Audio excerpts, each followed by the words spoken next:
हाँ, सबसे पहले आपके चैनल को बहुत बहुत धन्यवाद कि आपने धरना का सुध लिया और जो हमारी मांगे हैं उसको आगे बढ़ाने का आप काम किया, इसके लिए आपको बहुत बहुत धन्यवाद।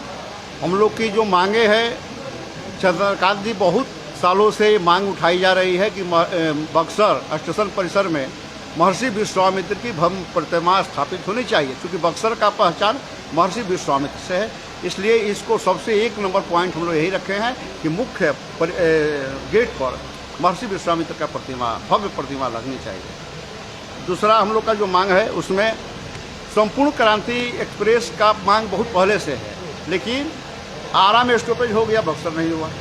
इसके बाद उसके साथ साथ जो है सीमांचल एक्सप्रेस है, अकाल तख्त एक्सप्रेस है और सुविधा एक्सप्रेस है, ये 3 गाड़ियाँ और हम लोग यहाँ पर। उसके बाद जो साउथ बिहार एक्सप्रेस है और रांची आ रहा है, कैपिटल है, जो आरा तक आके रह जाती है, उसको बक्सर तक विस्तार करने के लिए हम एक और भागलपुर दानापुर इंटरसिटी है, वो रात भर दानापुर में खड़ी रहती है। हम लोग कह रहे हैं कि उसको बक्सर तक बढ़ा दीजिए और बक्सर से।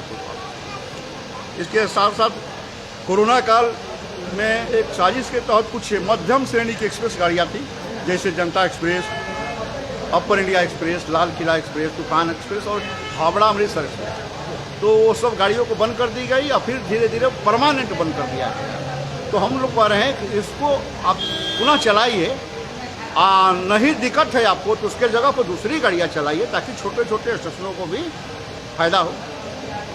और इसके बाद हम लोग सुने हैं, आप भी सुने होंगे पत्रकार साहब कि बक्सर को विश्व स्तरीय स्टेशन में शामिल किया गया था। वो लंबे समय से सुनी जा रही है। आप भी सुन रहे हैं तो कहने की बात नहीं है। माननीय सांसद महोदय का भी स्टेटमेंट आया था कि हमने शामिल करा दिया, लेकिन उस क्षेत्र में उस तरफ तो कोई कदम नहीं दिखाई दे रहा है। अमृत भारत स्टेशन विकास योजना जो प्रधानमंत्री का था, उस पर काम चल रहा है, डुमराव, रघुनाथपुर, बिहिया, आरा, लेकिन विश्व स्तरीय स्टेशन के नाम पर यहाँ पर कोई कार्य नहीं हो रहा है। तो ये मांग पुनः हम लोग रेल मंत्रालय में उठाने जा रहे हैं कि विश्व स्तरीय स्टेशन जो घोषित हुआ है उसके तहत यथाशीघ्र कार्य किया जाए। जो यात्री सुविधाएं अभी वर्तमान में है, हाँ, उसमें भी घटोतरी लगातार होती जा रही है। जी। और आप जहाँ धरना पे बैठे हैं उसके बगल में डिलक्स शौचालय है, जी, उसकी टंकी टूट के गिरी हुई है करीब 1 महीने से। कोई यात्री उसमें गिर के घायल हो सकते हैं, चोटिल हो सकते हैं। जी जी। बाहर स्टेशन परिसर में जो है नाली जाम है, पानी ओवरफ्लो हो रहा है, उसको देखने वाला कोई नहीं है।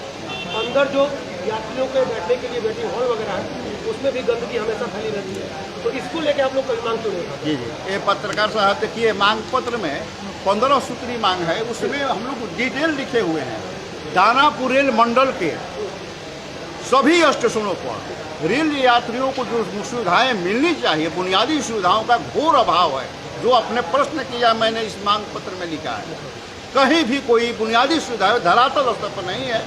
और जो माननीय मंडल रेल प्रबंधक है, ये इंडो इंस्पेक्शन करते हैं। इंडो इंस्पेक्शन में बाहर से सब कुछ ठीक दिखा दिया जाता है, लेकिन वो रियल इंस्पेक्शन नहीं करते हैं कि आप जो प्रश्न किए वो उनको दिखाई दे। मैंने मांग करता हूं कि नहीं, विंडो इंस्पेक्शन से काम नहीं चलेगा, आप रियल इंस्पेक्शन करिए, छोटे स्टेशन हो या बड़े स्टेशन। साथ साथ मैंने ये भी मांग उठाई है, थोड़ा इस पर गौर करिएगा पत्रकार साहब, ये आप लोग के लिए है। एक तो लाल गाड़ी चलाया जा रहा है दानापुर रेल मंडल में रेल यात्रियों के टिकट चेकिंग के लिए, और अच्छी खासी उसमें आप उगाही कर लेते हैं, अच्छी बात है। हम लोग भी ये जागरूकता अभियान चलाते हैं कि टिकट लेके चले, बिना टिकट अपराध है।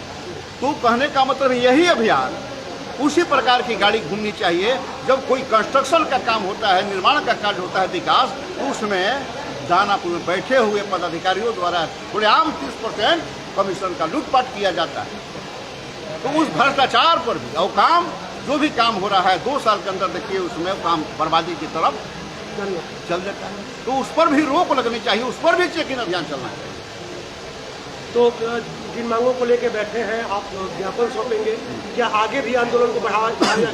ये पत्रकार साहब, आप तो देख रहे हैं कि जब से हम लोग संगठन 2011 में बनाए थे, हम लोग बैठे नहीं हैं। और रेल से संबंधित कोई भी समस्या हो, रेल यात्री कल्याण समिति को छोड़कर दूसरा कोई उठाने वाला नहीं। लेकिन हम लोग बैठने वाली नहीं है। अगर आज नहीं होता है तो हमारा अनशन किया जाएगा।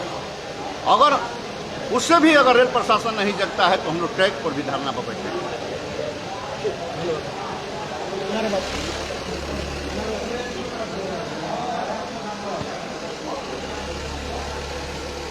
जिंदाबाद जिंदाबाद।